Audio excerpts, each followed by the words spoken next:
আমরা বলতে পারছি না যে হচ্ছে এই দেশের অনেক উন্নয়ন হতে যাচ্ছে, দেশের মানুষ আইন শৃঙ্খলা পরিস্থিতি অনেক ভালো আছে, দেশে মব কালচার নেই। আমরা দেখছি সরকার ক্ষমতায় আসার পরে বাংলাদেশের অর্থনৈতিক প্রতিষ্ঠানের সবচাইতে বড় প্রতিষ্ঠান বাংলাদেশ ব্যাংকের গভর্নরকে মব করে বের করে দেওয়া হয়েছে। আমরা দেখেছি বাংলাদেশ সরকারের সংবাদ মাধ্যমের সরকারি সংবাদ মাধ্যম বাসসের এমডিকে কিভাবে মব সৃষ্টি করে বের করে দেওয়া হয়েছে। আমরা যা পরিলক্ষণ করতেছি, যা দেখতেছি, তাতে আমরা সহ পুরো দেশবাসী আমরা হতাশ হচ্ছি। দেশের মোট জনসংখ্যা, মোট কর্মক্ষম জনগোষ্ঠী মধ্যে চাকরি করে বা জব হোল্ডার আছেন যারা কোনো না কোনো পেশার সাথে জড়িত, তার সংখ্যা প্রায় 7 কোটি, 6,75,00,000।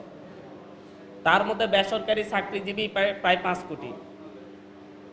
নতুন পে স্কেল হচ্ছে, নতুন পে স্কেলে সরকারি চাকরিজীবীদের বেতন দ্বিগুণ বৃদ্ধি করা হচ্ছে প্রায়, কিন্তু সেই পে স্কেলের আওতায় বেসরকারি চাকরিজীবীদেরকে আনা হচ্ছে না।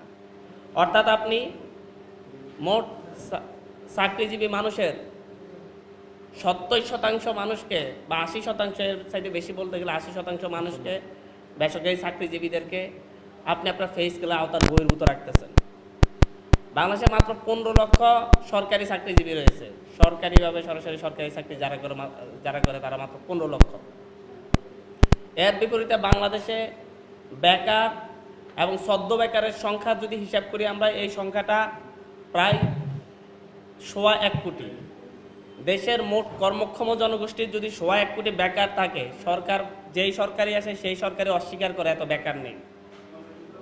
কিন্তু এই বেকারের সংখ্যাটা কি, সংজ্ঞায়নটা কি, বাংলাদেশ পরিসংখ্যান ব্যুরোর কাছে আমরা আসলে সেই সংজ্ঞায়নটা বুঝতে পারি না। একটা অনার্স পড়ুয়া শিক্ষার্থী যদি হচ্ছে তিতুমির কলেজ থেকে কিংবা কাজী নজরুল কলেজ থেকে যদি হচ্ছে অনার্স শেষ করে যদি তাকে রিক্সা চালাতে হয়, তাকে কি আপনি চাকরিজীবী মনে করেন? বা হচ্ছে তাকে যদি, সে কি বেকার নয়?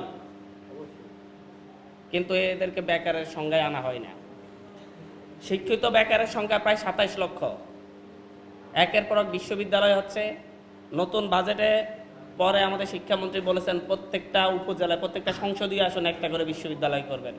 আমরা চাই দেশের শিক্ষার মান উন্নয়ন ঘটুক, আমরা চাই দেশের মানুষ ভালো শিক্ষা পাক, নতুন নতুন শিক্ষা প্রতিষ্ঠান গড়ে উঠুক। কিন্তু প্রত্যেকটা শিক্ষা প্রতিষ্ঠানে আপনাদের দলীয় 5টা বিসি যদি নিয়োগ করা হয়, তাহলে তো শিক্ষার মান উন্নয়ন হবে না। শুধুমাত্র একের পর এক ভবন আর একের পর এক বিশ্ববিদ্যালয় স্থাপন করলেই দেশের শিক্ষার্থীরা, দেশের জনগণ তাদের মানসম্মত শিক্ষা পাবে না।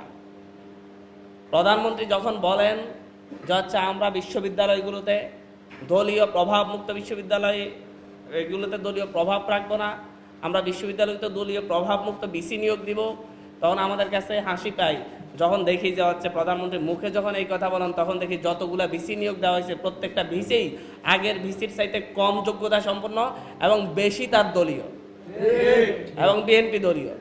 সুতরাং এই ধরনের প্যারাডক্সিক্যাল কথাবার্তা বলে দেশের মানুষের সাথে তামাশা যদি হাসিনার মতো করা হয়, আমরা খুবই দুঃখ পাবো, অবশ্যই দুঃখ পাবো। আমরা ভাবছি